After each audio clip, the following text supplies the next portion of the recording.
அனைவருக்கும் வணக்கம். இந்த வீடியோவில் நம்ம என்ன பார்க்க போகிறோம் அப்படின்னா, இன்று வந்து TNPSC group 1 exam preliminary exam வந்து நடந்தது. ஸோ அதில் கேட்கப்பட்ட ஆப்டிடியூட் ரீசனிங், அதாவது மேக்ஸுக்கான எக்ஸ்ப்ளனேஷன் வீடியோ தான் நம்ம வந்து பார்க்க போகிறோம். ஸோ ஒட்டுமொத்தமாக 25 கொஸ்டின் கேட்டிருக்காங்க. இந்த வீடியோவில் நம்ம ஒரு 10 கொஸ்டினுக்கான எக்ஸ்ப்ளனேஷன், அதுக்கான ஆன்சர் என்னன்றதை நம்ம டீட்டெயிலாக வந்து நம்ம பார்க்கலாம். ரைட்டா, நீங்கள் குரூப் 1 எக்ஸாம் எழுதிட்டு ஆன்சர் கே செக் பண்ணாலும் சரி, அல்லது அடுத்து வரக்கூடிய group 4 exam, group 2 2A exam நீங்கள் படிக்கிறவங்களா இருந்தாலும் சரி, கண்டிப்பாக வந்து மேக்ஸ் எல்லாத்துக்குமே காமன். ஸோ உங்களுக்கும் யூஸ்ஃபுல்லாக இருக்கும். ஸோ வீடியோ முழுமையாக வந்து பாருங்கள். ஓகேங்களா? சரி. ஏபிசி ஆகிய பெறும் ஊதியங்களின் கூடுதல் 33,300. அவர்கள் அவருடைய வருமானத்தில் இருந்து முறையே 80%, 85%, 75% செலவு செய்கின்றனர்.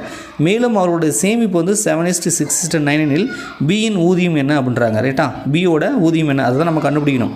ஆனால் 3 பேரோட ஊதியம் கொடுத்துட்டாங்க. அப்போ 3 பேரோட ஊதியம் கண்டுபிடிச்சி அதை ஆட் பண்ணோம். தனித்தனியாக நம்ம கண்டுபிடிக்கணும். அப்போ ஆட் பண்ணி அதை சால்வ் பண்ணால், மேத்தமெட்டிக்கில் சால்வ் பண்ணால் நமக்கு பியோட ஊதியம் கிடைச்சிடும். ஓகேங்களா?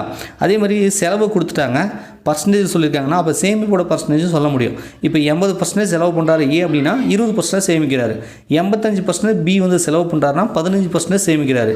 75% செலவு பண்ணுறாரு சி அப்படின்னா 25% சேமிக்கிறாருன்னு சொல்ல முடியும் இல்லையா? ஸோ அதெல்லாம் ஞாபகம் வச்சுக்கோங்க.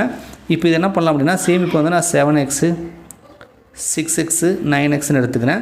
இப்போ நான் சொன்னேன் இல்லையா, இவர் 80% செலவு பண்ணுறாரு, அப்போ 20% வந்து சேமிக்கிறாரு. அப்போ 20% ஈக்குவல் டு 7xன்னு வரும். 20% ஈக்குவல் டு 7x, ஏன்னா அது சேமிப்பு தானே. அப்போ 100xன்னா எவ்வளோ சார்? 100% எவ்வளோ வரும்னா, இதை நீங்கள் 5ஆல் மல்டிபிள் பண்ணிங்கன்னா 20 5ஆல் மல்டிபிள் பண்ணால் 100 ஆகும். அப்போ 7xையும் 5ஆல் மல்டிபிள் பண்ணிக்கணும். ஸோ அப்போ ஏவோட ஊதியம் IL 35xன்னு வந்துடும். ரைட்டா? அதே மாதிரி பிக்கு பார்த்தீங்கன்னா உங்களுக்கு 6xன்னு இருக்குது, இங்கே 85, அப்போ 15%. 15% என்பது 6x. அப்படியே 15 வந்து டைரெக்டாக 100 பண்ண முடியாது. நீங்கள் என்ன பண்ணலான்னா 5% என்பது 2ன்னு கண்டுபிடிச்சிக்கலாம். ஏன்னா நீங்கள் இது வந்து 3 5 5, அது 3 2 6 அப்படின்னு நம்ம பிரிக்கலாம். 3ஆம் வாய்ப்பில் நீங்கள் அடிச்சிங்கன்னா உங்களுக்கு 5 5, அது 5ஆல் வந்துடும். காமனாக நம்ம வந்து இது பண்ணிக்கலாம். அப்போ 5% 2 அப்படின்னா 100%ன்றது எவ்வளோ வரும்? அப்போ 5னா 25 100ன்னு வருதா? அப்போ 20ஆல் மல்டிபிள் பண்ணுங்கள். 20ஆல் நம்ம மல்டிபிள் பண்ணணும். ரைட்டா? அப்போ இங்கே வந்து 2x மாதிரி தான். ஆக்சுவலாக 2x அது 5%ன்னு வச்சுக்கோங்க. ஓகேங்களா? ஸோ அப்போ 20ஆல் மல்டிபிள் பண்ணோம்னா நமக்கு ஏற்கனவே 2 இருக்குது. அப்போ 40xன்னு வரும். இது பியோட ஊதியம். சியோட ஊதியம் அப்படின்போது நமக்கு இங்கே என்ன இருக்குது? 25%. ரைட்டா? 25% என்பது 9xனா 100%. அதுதான் அவரோட மொத்த ஊதியமாக இருக்கும் இல்லையா? 25% 9xனா 100 பண்ணணும்னா 25 4ஆல் பெருக்குங்கன்னா உங்களுக்கு 100ன்னு வந்துடும் இல்லையா? அப்போ 2 பக்கமே 4ஆல் பெருக்குங்க. அப்போ 4 போது 36x. ஸோ 36xன்னு போட்டேன். இப்போ 3 பேரோட ஊதியம் கண்டுபிடிச்சாச்சு. இதுதான் அவனே கொடுத்துருக்கான், 33,300ன்னு சொல்லியிருக்கான். இப்போ இதை ஃபுல்லாக ஆட் பண்ணுங்கள். ஆட் பண்ணால் எவ்வளோ வருதுன்னா 111xன்னு வருது. ரைட்டா? நம்ம எக்ஸை மட்டும் கண்டுபிடிக்கலாம். 111xன்னு வருது. இங்கே 33,300ன்னு வருது. இப்போ எக்ஸை மட்டும் வச்சுட்டு இந்த 111 இந்த பக்கம் எடுத்துகிட்டு வந்துடுங்க. 111 இந்த பக்கம் எடுத்து வந்துடுங்க.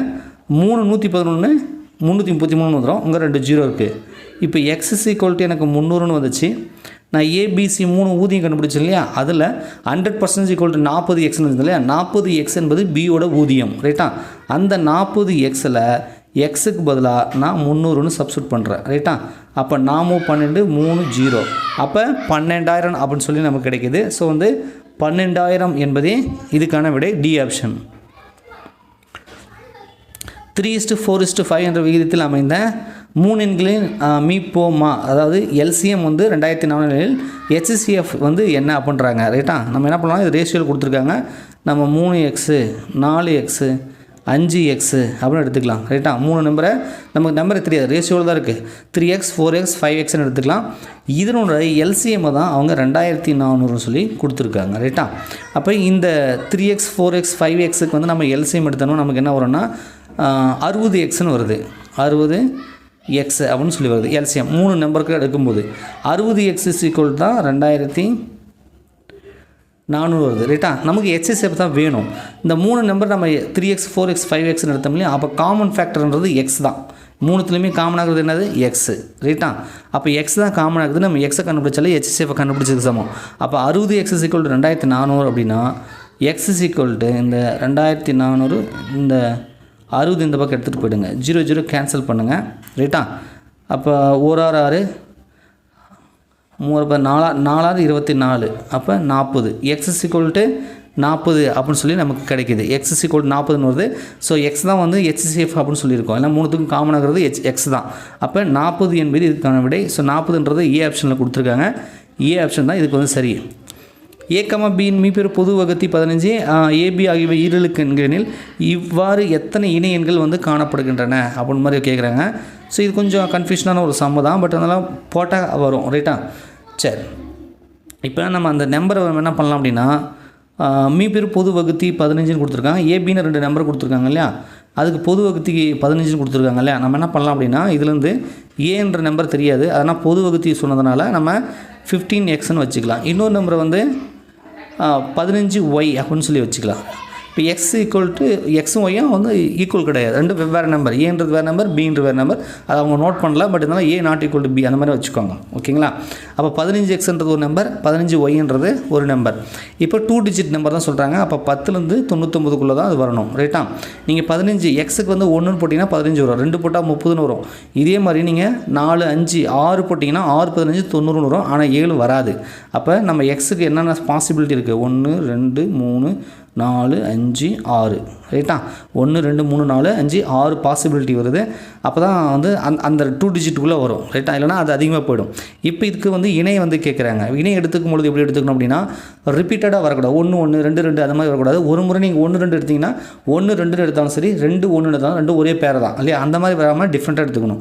அப்படி பேராக நம்ம பிரிக்கும்போது, ரைட்டா வரங்க, 1, 2, 1, 3, 1, 4, 1, 5, 1, 5 போட்டுனா அடுத்து 1, 6.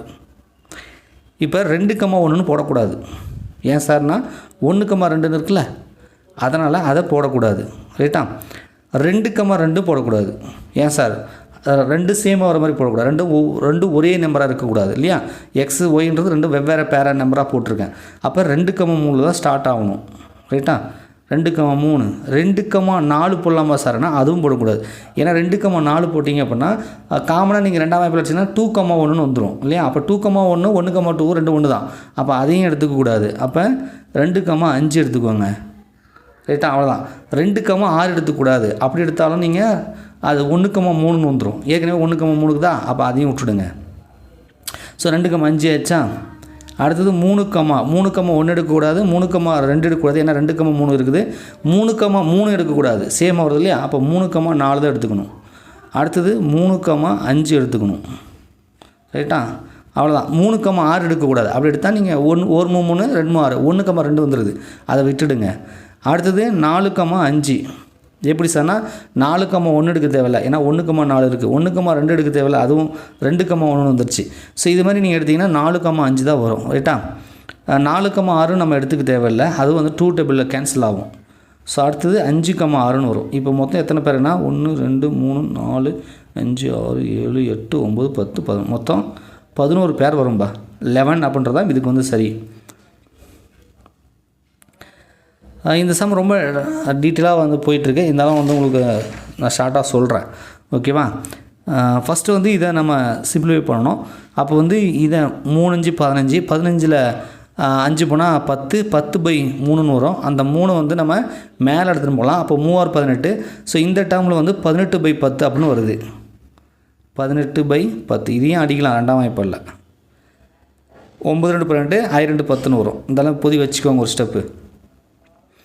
இதை சிம்பிளிஃபை பண்ணிங்கன்னா 2, 8, 8ல் 1 போனால் 7, 7/2ன்னு வரும். அந்த 2 மேலே போயிடும். அப்போ 4 - 4/7ன்னு வரும். ரைட்டா? ஒரு ஸ்டெப் போட்டுக்கலாமா? 4 - 4/7. ஸோ கீழே பார்த்தீங்க அப்படின்னா 2, 5, 10, 10ல் 3 போனால் 7, 7/2ன்னு வரும். இது ஒரு ஸ்டெப் ஆச்சு. -2/5. ஆஃப்னா இன்ட்டு. ஸோ இன்ட்டு போட்டுக்கலாம், அல்லது அப்படியே ப்ராக்கெட் கூட போட்டுக்கோங்க. ஸோ உள்ளே வந்து நம்ம இந்த ப்ராக்கெட் இருக்கு இல்லையா, இதை வந்து சிம்பிளிஃபை பண்ணணும். ஆஃப்னா இது இன்ட்டுன்னு போட்டுக்கோங்க. ரைட்டா? இது இன்ட்டுன்னு போட்டுக்கலாம். இது இன்ட்டுன்னு போட்டிங்கன்னா இந்த ரெண்டும் கேன்சல் ஆகிடும். அப்போ 1/3ன்னு வரும். 6/9 + 1/3ன்னு வருதா? இப்போ 3ஆம் வாய்ப்பாடில் நம்ம எல்சிஎம் எடுக்கணும் இல்லையா? 3, 3, 9 மேலே 3ஆல் பெருக்கணும். அப்போ காமனாக 9 எடுக்கலாம். 6 + 3 9. அப்போ 9/9ன்னு வருது. 9/9னா 9 கேன்சல் ஆகிட்டு 1ன்னு தான் வரும் இல்லையா? இப்போ ப்ராக்கெட் வந்து இன்ட்டுன்னு சொன்னால் அப்போ இங்கே 1ன்னு வந்தால் இது அப்படியே 2/5 அப்படியே தான் வரும். 1 கூட எதை மல்டிபிள் பண்ணாலும் அப்படியே வரும். அந்த ப்ராக்கெட் ஃபுல்லாக என்ன வந்துருச்சுன்னா எனக்கு 1ன்னு வந்துருச்சு. அப்போ 2/5 × 1ன்னு வரும். அந்த -2/5 மட்டும் தான் வரும். இந்த பக்கம் எதுவும் வராது. சிம்பிளிஃபை பண்ணிட்டேன். இதை அடிக்கலான்னு சொன்னேன். அடித்து பார்த்தீங்கன்னா உங்களுக்கு 9/5ன்னு வருது. இங்கே டிவிஷன் ரைட்டா மைனஸ் போட்டிருக்கேன். டிவிஷன் போட்டுக்குவாங்க. இது டிவிஷன். அடுத்தது இந்த 4 - 4/7 7/2 இருக்கு இல்லையா? இதை சிம்பிளிஃபை பண்ணணும். 4 28 28 4 போனால் 24 24/7 கீழே வந்து 7/2ன்னு இருக்குது ரைட்டா? அப்போ இதை சிம்பிளிஃபை பண்ணிங்க எப்படி வரும்னா பாருங்கள் 24/7 கீழே 7/2 இருந்ததுலேயே அது 2/7 அப்படின்னு வந்துடும் ரைட்டா? -2/5. இப்போ இதை மட்டும் சிம்பிளிஃபை பண்ணிக்கலாம். 24 × 2 போட்டால் 48 கீழே வந்து 7 49 ரைட்டா? 49. இது அப்படியே ஞாபகம் வச்சுக்கோங்க. 9/5ன்னு ஃபஸ்ட் வந்துருக்கும், மறந்துருக்க மாட்டீங்க. அடுத்து 48/49 அப்படின்னு வந்தது. -2/5 அப்படின்னு சொல்லி கிடைச்சிருக்கு. ஓகேவா? சரி, இது டிவிஷன்றதுனால நம்ம என்ன பண்ணலாம் அப்படின்னா 9/5 இதை இன்ட்டுன்னு போட்டு மேலே 49 கீழே 48 நம்ம போடலாம். ஓகேங்களா? 3 9 இதை கூட அடிக்கலாம். 1 3 3 மீதி 1 6 18 ரைட்டா? அப்போ 3/5 49/16 -2/5 அப்படின்னு சொல்லி நமக்கு கிடைக்கிது. ஓகேங்களா? ஸோ அதுக்கப்புறம் இந்த 49/16 வந்தது தான், இதை மல்டிபிள் பண்ணிவிடுங்க ரைட்டா? இதை மல்டிபிள் பண்ணிங்கன்னா 147/80 மைனஸ் அந்த 2/5 அப்படியே வருது. -2/5 அப்படியே வருது ரைட்டா? சரி, இப்போ எல்சிஎம் எடுக்கணும். இங்கே 5ன்னு இருக்குது ரைட்டா? அப்போ 16ஆல் பெருக்குனிங்கன்னா உங்களுக்கு 80ன்னு வரும். 8 5 40 இன்னொரு 8 போட்டால் 16 16 5 80ன்னு வருது. அப்போ கீழேயும் மேலேயும் 16ஆல் மல்டிபிள் பண்ணணும். அப்படி பண்ணிங்கன்னா 2 16 32ன்னு வரும். அப்போ 147 - 32 கீழே வந்து இந்த 80ன்றது அப்படியே வருது. இப்போ 147 32 போச்சுன்னா 115 115 80ன்னு வருது. 115 80ன்னு வருது. இதை 115ல் எத்தனை 80க்கும் ஒரு 80 தான் இருக்கும். மீதி எவ்வளோ சார் வரும்னா 35 இருக்கும். 35/80ன்னு இருக்கும். எங்கே சார் ஆப்ஷனில் இல்லையே அப்படின்னு பார்க்காதீங்க. இந்த 35 இப்போ நீங்கள் 5ஆம் அமைப்பில் அடித்து பாருங்கள். இது அடிக்கணும் இல்லையா? 7 5 35 இது 8 5 40 8 16 5 80 ரைட்டா? அப்போ 7/16. அப்போ 1 7/16 கலப்பு பின்னத்தில் 1 7/16 1 7/16 சி ஆப்ஷன் இருக்குது. ஸோ சி ஆப்ஷன் வந்து சரி. ஒரு கூட்டுத்தொடரில் T7 - T4 = 20 பின்னொன்று எது தவறானது அப்படின்னு போட்டிருக்காங்க. எது சரியானதுன்னு கேட்கல, எது தவறானதுன்னு கேட்டிருக்காங்க. இதில் என்ன விஷயம் அப்படின்னா, இது வந்து குரூப் 1 எக்ஸாம்ன்றதுனால இப்போ இந்த கொஷினை வச்சு ஆன்சர் பண்ண முடியாது. ஒவ்வொரு ஸ்டேட்மெண்ட்டாக கொடுத்துருக்கான். இந்த ஒவ்வொரு ஸ்டேட்மெண்ட்டும் இது ட்ரூவாக ஃபால்ஸானு கண்டுபிடிச்சி ஆன்சரை போடணும். அப்போ நமக்கு டைம் வந்து இழுக்கும். ஒரு கொஷின் கேட்குறாங்கன்னா அந்த கொஷினை வச்சு ஃபார்முலா போடுறோம், ஃபார்முலாவில் சப்ஸ்டிட் பண்ணி நம்ம சால்வ் பண்ணி ஆன்சரை போட்டு அந்த ஆன்சரை எந்த ஆப்ஷன் இருக்குதுன்னு பார்க்குறது ஒரு வகை. 4 ஆப்ஷனில் அந்த ஆன்சர் வருதான்னு பார்த்தோம். ஆனால் இதில் ஒவ்வொரு ஆப்ஷனும் இவன் சொன்னக்கூடிய அந்த கண்டிஷனை வந்து சாட்டிஸ்ஃபை பண்ணதான்னு பார்க்கணும். அப்படி பார்க்கும்போது 4மே நம்ம போட்டு பார்த்து வருதான்னு பார்க்கணும். அப்போ வந்து இது ஒரு ஸ்டேட்மெண்ட் கொஷின் மாதிரி. இதெல்லாம் வந்து டைம் வந்து அதனால தான் டைம் மேனேஜ்மெண்ட் பண்ண முடியல, டைம் பத்தலன்னு சொல்கிறது ரைட்டா? முதல் உறுப்பை தீர்மானிக்க இயலாதுன்றாங்க. ஆமாம், தீர்மானிக்க முடியாது. ஏன்னா வந்து டிஃப்ரென்ஸ் 20ன்னு கொடுத்துருங்க. ஃபஸ்ட் உறுப்பு கண்டுபிடிக்கிறதுக்கான எந்த ஒரு இதுவும் இல்லை. ஓகேவா? சரி, எஸ். முதல் உறுப்புக்கும் 10வது உறுப்புக்கும் உள்ள வித்தியாசம் வந்து பார்த்திங்கன்னா 60 அப்படின்னு சொல்கிறாங்க. உள்ள வித்தியாசம் வந்து 60ன்னு சொல்கிறாங்க. ஸோ அதுவும் வரும் ரைட்டா? ஏன்னா 1க்கு 20 வருது. அதுக்கப்புறம் நீங்கள் டிஃப்ரென்ஸ் போட்டிங்க அப்படின்னா 20 40 60 இல்லையா? இதுக்கான டிஃப்ரென்ஸ் பாருங்கள். 7 4 3க்கு வந்து 20ன்னு வருதா? முதல் உறுப்புக்கு பார்த்தீங்கன்னா உங்களுக்கு அந்த மாதிரி வரும் இல்லையா? 3 மடங்கு வரும் அந்த டிஃப்ரென்ஸு போட்டிங்கன்னா. 7 4 5 6 7 இப்படி வருது இல்லையா? ஸோ அந்த மாதிரி போடும்போது நமக்கு காமனாக வரத்துக்கு இருக்குது. வித்தியாசம் வந்து ஒரு 60 வரத்துக்கு வித்தியாசம் இருக்குது ரைட்டா? சரி, 12வது உறுப்புக்கும் 20வது உறுப்பிற்கும் கூட்டு சராசரி 16வது உறுப்புன்றாங்க. அப்போ 12வது உறுப்புனா என்ன? அந்த நம்ம உறுப்பு கண்டுபிடிக்கிறோம்ல, அதை இதை நம்ம போட்டே பார்க்கலாம்னு நினைக்கிறேன். பாருங்க, Tn = A + n - 1 × D n - 1 × D அப்படின்னு சொல்லி நம்ம தெரியும். ரைட்டா?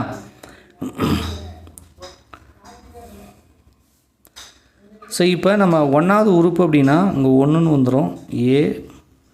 ஏன்றது நமக்கு தெரியாது. n-1 ஒன்றாவது உறுப்புனா 1 - 0ன்னு வருது, இது வராது. அப்போ ஏ மட்டும் தான் நமக்கு கிடைக்குது. இதே நீங்கள் 10வது உறுப்பு எடுத்துக்கிட்டிங்க அப்படின்னா 10வது உறுப்பு எடுத்துட்டிங்கன்னா a + n-1d 10ல் 1னா 9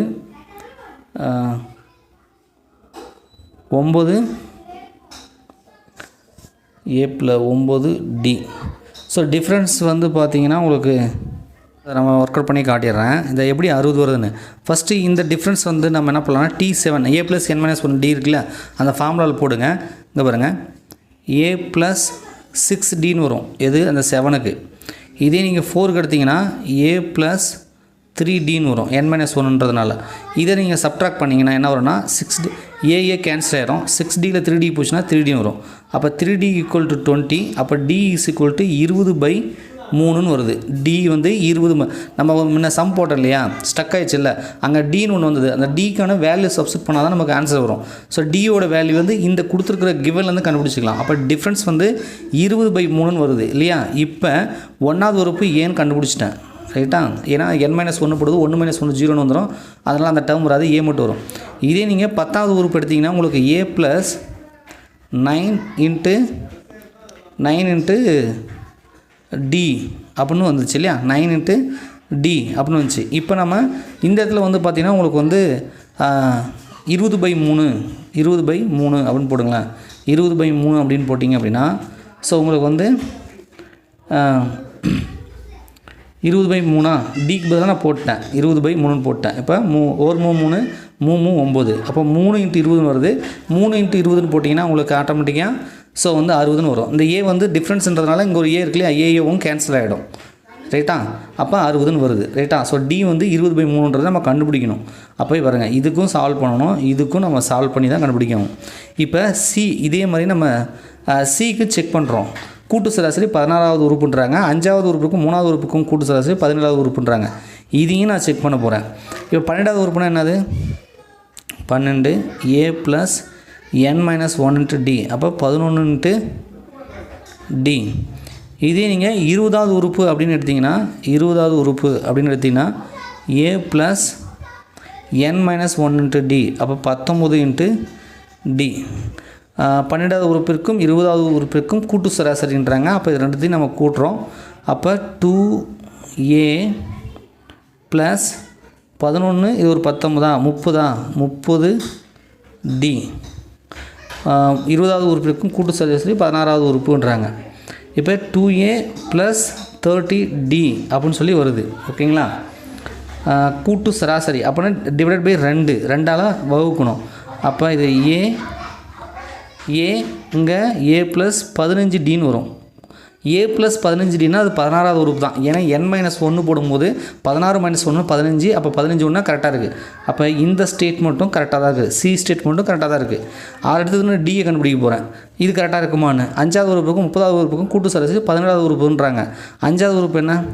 a + 4dன்னு வரும். 30வது உறுப்பு எடுத்திங்கன்னா a + 29dன்னு வரும். ரைட்டா? இதனோட கூட்டு சராசரி எடுத்திங்கன்னா 2a 4 29 33dன்னு வருது. இது 2ஆலே வகுக்க முடியல. ரைட்டா? இது வந்து 17வது உறுப்பு வருமானா வராது. ஏன்னா அது வந்து a + நமக்கு 16 × dன்னு வந்திருக்கணும். அந்த மாதிரி வேல்யூ வரல. அப்போ இது நாட் ஈக்குவல்ட்டுன்னு வருது. ரைட்டா? அப்போ டி ஆப்ஷன் தான் தவறானது. முதல் உறுப்பை தீர்மானிக்க முடியாது. முதல் உறுப்பு ஏன் தான் வருது வழியா, அது என்னன்னு நமக்கு தெரியாது. கரெக்டாக சரி.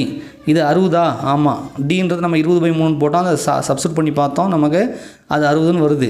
16வது உறுப்பு வருதானா அதுவும் வருது. ஆனால் டின்றது வரல. அப்போ எது தவறானதுன்னா டி தான் தவறானது. மேரி என்பது தற்போதைய வயது 16. அவள் தனது தம்பியின் வயதை விட 4 மடங்கு பெரியவள் எனில் அவள் தனது தம்பியின் வயதை விட 2 மடங்கு பெரியவளாக இருக்கும் பொழுது அவள் வயசு என்னன்றாங்க. ஸோ மேரி வயசு வந்து 16. இப்போ தம்பியின் வயதை விட 4 மடங்கு பெரியவள் அப்படின்றாங்க. அப்போ இவனுக்கு 4 வயசுனா அவனுக்கு 16 வந்திருக்கும். ரைட்டா? அப்போ தம்பி வயசு, இது தம்பி வயசு, இது மேரி வயசு. இவருக்கு 4 வயசுன்னா அவங்களுக்கு 16 வயசு அப்படின்றது நமக்கு தெரியுது. ஓகேங்களா? அப்போ ஏஜ் டிஃப்ரெண்ட் என்ன, தம்பிக்கும் இவங்களுக்கும் ஏஜ் டிஃப்ரெண்ட் அப்படின்னா 12, 14 நாள் போனால் 12, 2 பேருக்கான டிஃப்ரென்ஸ் வந்து 12. இது வந்து கான்ஸ்டன்ட், இது வந்து மாறாது. நீங்கள் எத்தனை மடங்கு மறுபடியும் எப்போ எந்த ஏஜ் கண்டுபிடிச்சாலும் அவங்க வந்து அந்த 2 பேருக்கு உள்ள இடைவெளின்றது எப்பயுமே ஒரே மாதிரி தான் இருக்கும். ஸோ அதனால் இதை வச்சுக்கோங்க. அதாவது ரைட்டா, மேரிக்கும் தம்பி பிரதர் பிக்கும் டிஃப்ரென்ஸ் வந்து 12, m-b = 12. இப்போ இவங்க என்ன சொல்ல வராங்கன்னா, தம்பியின் வயதை விட 2 மடங்கு பெரியவளாக இருக்கும் பொழுது 2 மடங்கு பெரியவளாக இருக்கிறாங்களாம், அதாவது தம்பி வயது மாதிரி. ரைட்டா? அப்போ மேரி = 2b, பின்னா பிரதர், 2 மடங்கு தம்பி வயது மாதிரி 2 மடங்கு பெரியவளாக இருக்கும்போது m = 2bன்னு வருது. ரைட்டா? இது ஒரு கான்செப்ட். m-b அதாவது 2 பேருக்கு டிஃப்ரென்ஸ் வந்து 12. அடுத்தது இவங்க சொன்ன கொஷினில் கொடுத்தது m = 2b. ரைட்டா? இருக்கும்பொழுது மேரியின் வயசு என்னன்றாங்க. அப்போ மேரியோட வயசை நம்ம கண்டுபிடிக்கணும். ஓகேங்களா? சரி, ஓகே. இப்போ என்ன பண்ணலான்னா, இங்கே பாருங்கள், இப்போ m = 2bன்னு போட்டிருக்கோம். இதில் போய் சப்ஸ்டியூட் பண்ணுங்கள். சப்ஸ்டியூட் பண்ணிங்கன்னா உங்களுக்கு என்ன வரும் அப்படின்னா, m = இங்கே 2b அப்படின்னு போட்டிங்கன்னா 2b, இங்கே ஒரு b = 12. 2bயில் ஒரு b போனால் b தான் வரும். அப்போ b = 12, b = 12 அப்படின்னு சொல்லி கிடைக்குது. நம்ம m = 2bன்னு வச்சுருக்குறோம், அந்த கொஷின் கொடுத்துருக்குறாங்க கேள்வி கேட்டதுக்காக. இப்போ bன்றது 12னா இங்கே போய் சப்ஸ்டியூட் பண்ணுங்கள். 2bன்னு தான் இருந்தது. அப்போ 2 × 12ன்னு போட்டிங்கன்னா 24 வரும். ஸோ மேரோட வயசு வந்து அப்போ 24ன்னு வரும். ஸோ பி ஆப்ஷன் வந்து சரியாக இருக்குது. அடுத்தது கொடுக்கப்பட்ட தொடர்பில்லாத எழுத்தை கண்டறியுன்றாங்க. நான் எல்லாமே செக் பண்ணி பார்த்தா இந்த டி ஆப்ஷன் வந்து பொருத்தம் இல்லாமல் இருக்குது. நீங்கள் வந்து பாருங்களேன், இங்கே சின்னு வச்சுக்கோங்க, ABCDEFG 3 விட்டு 4ஆவதாக வருதா, 3 விட்டுடுங்க 4ஆவதாக வருது. ரைட்டா? நீங்கள் இதே மாதிரி ஜி எடுத்துக்கோங்களா, ABCDEFG HIJ 3 விட்டுட்டுனா கே வந்திருக்கா, இதே பேட்டர்ன் தான் எல்லாம் இருக்குது. இப்போ பி எடுத்திங்கன்னா ABCDE விட்டு F இருக்குது, அந்த மாதிரி பேட்டர்ன்லாம் வருது. இதுவும் அதே மாதிரி தான் வரும். ஏன்னா இந்த இது எடுத்திங்கன்னா FDKன்னு எடுத்திங்கன்னா ABCDEFGHIJ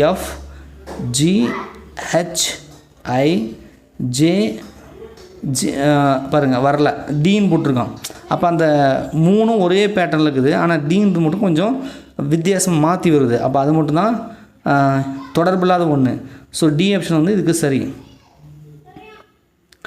5 எந்திரங்கள் 5 பாகங்களை 5 நிமிடங்களில் தயாரிக்குமானால் 100 எந்திரங்கள் 100 பாகங்களை எவ்வளோ நிமிடங்களில் தயாரிக்கும்? இது வந்து 7ஆம் வகுப்பு புக்குலேயோ அல்லது 8ஆம் வகுப்பு புக்குலேயோ இருக்குது. ஆனால் அது எப்படி கொடுத்துருப்பாங்கன்னா, நம்ம அந்த போலீஸ் எக்ஸாம்லாம் பார்த்துருப்போம். 5 சிலந்தி, அந்த சிலந்தின்னு கூடு கட்டும்ல, வலை மாதிரி நூல் மாதிரி, 5 சிலந்தைகள் 5 நாட்களில் 5 சிலந்தையை 5 கூடு இது பண்ணிச்சுன்னா 50 சிலந்தைகள் 50 நாட்களில் இது மாதிரி வரும்ல, இந்த சிலந்திகள்னு கொடுத்துருப்பாங்க. ரைட்டா? அது 50ன்னு கொடுத்துருப்பாங்கன்னு நினைக்கிறேன். அங்கே 5 அதுக்கப்புறம் 50ன்னு கொடுத்துருப்பாங்க. இங்கே 5 100ன்னு போட்டாங்க. ஆனால் அதே கணக்கு, அதே ஃபார்முலா, அதே ப்ரொசீஜர். இங்கே சிலந்திக்கு பதிலாக இயந்திரம் மிஷின் அப்படின்னு சொல்லி போட்டிருக்காங்க. ரைட்டா? அப்போ 5 எந்திரங்கள் 5 நிமிடங்களில் 5 பாகம், ஒர்க் டன் வந்து 5. ரைட்டா? இதே நீங்கள் 100 போட்டிங்கன்னா 100 எந்திரங்கள் எத்தனை நிமிடம் தெரியாது, எக்ஸு, இது 100.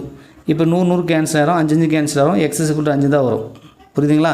அது 5 எந்திரங்கள் 5 சிலந்தைகள் 5 போட்டு 50 போட்டால் அதுவும் 5 சிலந்தைகள் தான் வரும், 50ன்னு வராது. நமக்கு அப்படி தோணும். அதே மாதிரி இதுலேயுமே 5 தான் வரும். ரைட்டா? 5 நிமிடங்கள் எவ்வளோ நிமிடங்கள் தயாரிக்கும்? இதுக்கும் 5 தான் ஆன்சர் வரும். ரைட்டா? 5 நிமிடங்கள். இதாவது சிலந்தி கணக்கு தான். ரைட்டா? புக்கிலே இருக்குது. நம்ம டிஎன்பிசிலையும் போலீஸ் எக்ஸாமும் நிறைய டைம் இது கேட்டிருக்காங்க. ரைட்டா? கொஞ்சம் உல்ட்டா பண்ணியும் கேட்டிருக்காங்க. அடுத்தது A1 B4 C9 D16 அப்படின்னா இது வந்து 1 ஸ்கொயர், B4னா B வந்து 2 ஸ்கொயர் 4, C9 அப்படின்னா 3 ஸ்கொயர், Dனா 16, அப்போ 4 ஸ்கொயர். இந்த மாதிரி ஸ்கொயரில் வந்து அந்த வேல்யூவை போட்டிருக்காங்க. இப்போ P அண்டு Qவால் தொடரப்படும் மொத்த மதிப்பெண் ரெண்டுத்துக்கும் அந்த ஆட் பண்ணால் வேல்யூ என்ன அப்படின்னு கேட்குறாங்க. அப்போ Pன்ற எழுத்தும் Qன்ற எழுத்தும் எத்தனாவது லெட்டர் அப்படின்னு தெரியணும். Pன்ற எழுத்து வந்து 16வது லெட்ரு, Qன்றது 17வது லெட்ரு. அப்போ 16 ஸ்கொயர் 17 ஸ்கொயர், இது ரெண்டுத்தையும் ஆட் பண்ணணும். மொத்த மதிப்பெண் தானே போட்டிருக்கான். அப்போ 16 ஸ்கொயர்னால் 256, 17 ஸ்கொயர்னால் 289, இதை கூட்டினா 545. எங்கே சார் ஆன்சர் இல்லைன்னு கேட்காதீங்க, 545.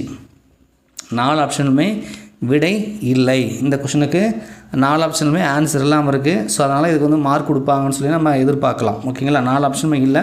ஆனால் 4 ஆப்ஷனுமே விடை இல்லைன்னா அதுக்கு தான் டிஎன்பிசி விவரமாக ஒரு ஆப்ஷன் வச்சுருக்காங்க, விடை தெரியவில்லை.